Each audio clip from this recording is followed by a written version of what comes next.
Welcome to the Revenue Builders Podcast, a weekly show featuring B2B sales leaders and executives. Hosted by five-time CRO John McMahon and Force Management co-founder John Kaplan, the show takes guests in the barrel, behind the scenes with the people who've been there, done that, and seen the results. Revenue Builders covers best practices for scaling and growing your business while sharing the pitfalls to avoid. Enjoy today's episode. Welcome to the Revenue Builders Podcast with John McMahon and John Kaplan. Today's small episode features Chris Degnan. He's the former CRO of Snowflake. He led Snowflake to that huge IPO. We talked to him when he was still there. And in this clip, Chris explains what it really takes to grow with a company as it scales and why earning your role doesn't stop once the title changes. If you're a sales leader navigating rapid growth or wondering how to evolve without losing your edge, this is a perspective worth listening to. Let's dive in.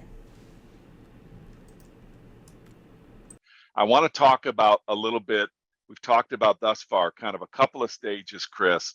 A startup phase where you were kind of shadow CTO, and really what I think I heard you say was your responsibility was as much about gathering requirements and understanding what customers, what they're dealing with, what they're struggling with, and then bringing that back and being a great translator to your technical teams. And then you moved into this kind of, okay, we have an understanding of this where we now have some product fit and or some product viability. Now we're starting to identify, ideal customer profiles. I don't want this to get lost in the conversation. Couple things that are amazing to me. Number one, that's typically different people. And it's very rarely that you go get a former grinder. I can't characterize you as former. You're a grinder today like you were a grinder back in the early days.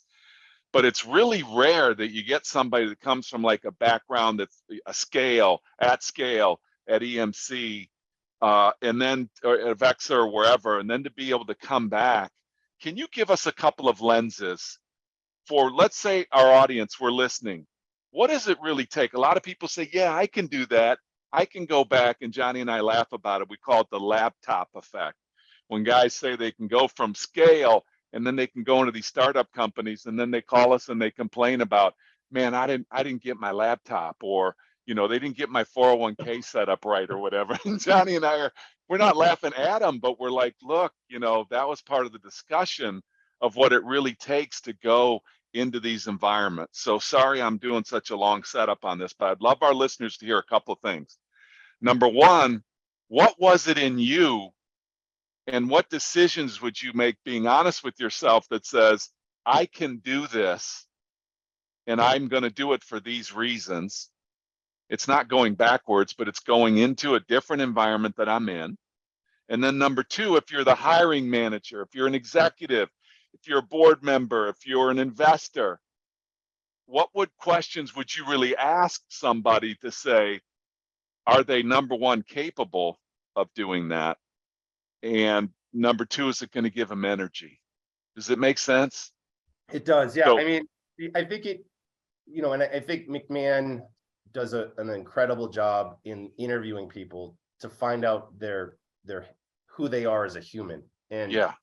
And just to share a personal bit of myself is that, I grew up initially, fairly well off, sitting at the front row of the Celtics games, and to having nothing, like having my house almost taken by the IRS, my parents going through this awful divorce, and, a lot of other stuff. And people in general will say, that they can blame other things in their life for their failures. And, when I was young, because this was when I was probably 13, 14 years old, I said, I'm like, dude, I'm not going to let this define me. I'm not going to let that. So I think from my upbringing, I started riding my bike to Star Market in Sudbury, Massachusetts, to get to bag groceries, and then to go and get a better paying job. I became a cashier, and then I said, oh, I can be a bank teller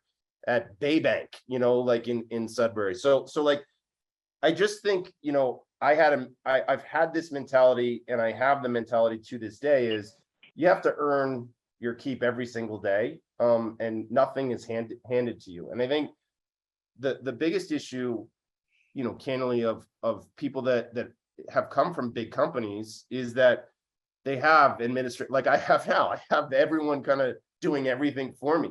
And I think, what I have, the biggest thing that kind of the thing that I worry about the most is fear of failure. And so, when I came to Snowflake, I wasn't the VP of sales, I was the director of sales. Yeah. And Mike Spicer told me I'd never be the VP of sales, let alone the CRO. And I've taken the mentality that I have to earn my job every day, every month, quarter, and I still keep that same philosophy. There's different things that you have to do as you become a big, as the company grew. And I think the other thing is, I think being super open to feedback is like, I don't know everything, and people are gonna punch me in the mouth and tell me I'm screwing something up, and I'm gonna be like, okay, I'm gonna go fix that. And I think John would tell you, like, he'd be like, hey buddy, you're gonna if you don't fix this, it's gonna get fixed another way. And I think John certainly was part of the board discussions where Spicer was certainly pushing to replace me and bring in a more senior person, and I was fortunate to have Bob Muglia support me to be the chief revenue officer. And even to this day, Bob jokes and says as soon as Bob moved on from Snowflake, he thought for certain Frank Slootman would fire me. So look, I'm always afraid that someone's gonna take something from me, and I'm always gonna try to do my best to grind and keep my job, and that's how I am as a human. I've heard you say very powerfully, I've heard you say you believe that you have a 90-day employment contract is really how you view your job. And I want to hit you with something. I want you to contemplate it for a second. Most people that think that way, the good part of it is it's awesome that you've had unbelievable success. The largest IPO in the history of technology it's just fantastic.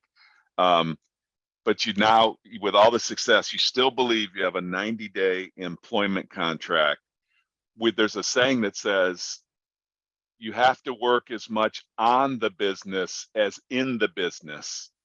And what I find with the grinders as they grow and they identify with the grinding piece, is sometimes they really struggle with working on the business. And that's probably why Spicer and some of those people, it's very rare that somebody will stay as a CRO or stay as the leader of sales through these different segments. How do you balance your comfort zone of the grinding in the business and the forecast and the number and the scale and the recruitment and all that stuff? And how do you balance it with working on the business now that it's a huge company?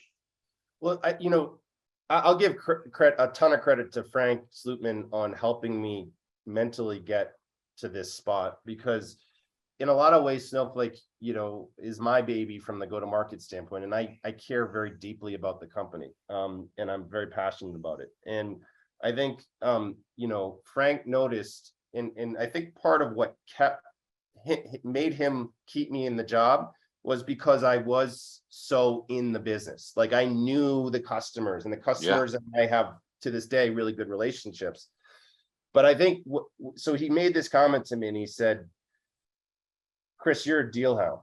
And he said, that's great. And that got us to where, we needed to be, but it's not going to get us to where we want to go.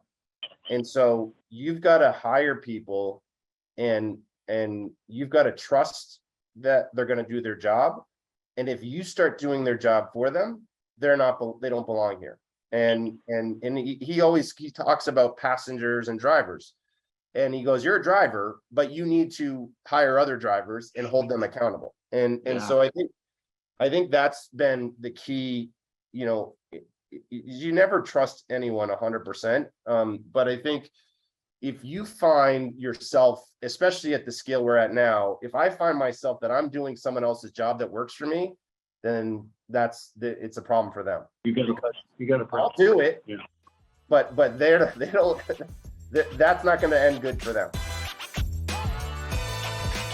Thanks for listening to today's episode. If you enjoy the content, please subscribe, rate, and review the show to help us reach more people. This show is brought to you by Force Management, where we help companies improve sales performance, executing the growth strategy at the point of sale. Check out forcemanagement.com for more information.